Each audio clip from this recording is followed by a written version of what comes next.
Rais Nicolas Maduro wa Venezuela amesaini sheria mpya ya ulinzi wa taifa na kutangaza kwamba kuanzia sasa kamandi zote za ulinzi shirikishi zinazounganisha taasisi zote za umma ikiwemo majeshi na nguvu za wananchi zinatakiwa kuanza kazi mara moja. Sheria hiyo inaamuru kuanzishwa rasmi kwa kamandi za ulinzi shirikishi zinazojumuisha jeshi, polisi na vikosi vya wananchi kama hatua ya kuimarisha ulinzi wa taifa dhidi ya vitisho vya ndani na vya nje. Maduro amesisitiza umuhimu wa hatua hiyo akisema, na nukuu kauli yake, "Iwapo kama taifa na kama watu tunalazimika kupigana kwa silaha kulinda urithi huu mtakatifu wa waasisi wa uhuru wetu, lazima tuwe tayari kushinda kwa uzalendo na ujasiri." Mwisho wa kunukuu.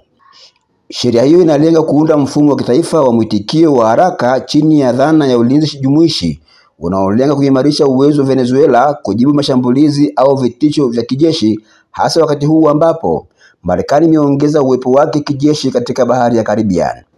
Awali, Maduro aliidhinisha pendekezo la chama tawala kuandaa taifa kwa mapambano ya silaha endapo Marekani itashambulia Venezuela.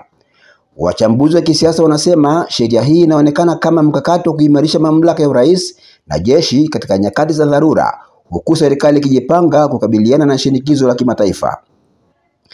Katika hatua nyingine inayoongeza mvutano wa kikanda, Rais wa Colombia Gustavo Petro ameagiza kusitishwa kwa ushirikiano wa kijasusi na Marekani, hatua inayodhihirisha kuzorota kwa uhusiano kati ya Washington na baadhi ya nchi za Caribbean.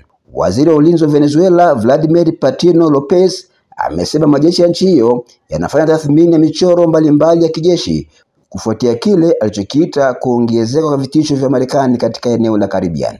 Katika hotuba yake kwa taifa, Patino Lopez amesema serikali kuu, jeshi, wananchi, polisi, idara za usalama na ulinzi wa kiraia zinashirikiana kujiandaa kukabiliana na shambulio lolote la ubeberu wa Marekani endapo hali hiyo itajitokeza. Lopez alibainisha kuwa mazoezi ya kijeshi yanayoendelea yanahusisha mafunzo ya uongozi, mawasiliano na udhibiti wa operesheni yakijumuisha kamandi za ulinzi za kitaifa na za kanda. Pia amesema serikali inaweka mfumo wa kuunganisha ulinzi wa kijeshi na ulinzi wa uchumi, mnyororo wa usambazaji na uzalishaji wa ndani kwa ajili ya tahadhari. Kwa mujibu wa waziri huyo, askari takribani 2000 tayari wamesambazwa nchini humo kwa ajili ya mafunzo endelevu.